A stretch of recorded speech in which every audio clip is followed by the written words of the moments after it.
You are looking at Julian's pronunciation guide, where we look at how to pronounce better some of the most mispronounced words in the world, like this other curious word. But how do you say what you're looking for today?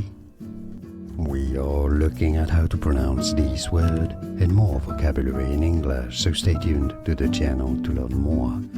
In British English it's said as acclimate, acclimate, stress on the first syllable. In American English it's often pronounced as acclimate, acclimate, a schwa sound as a second syllable, acclimate or acclimate.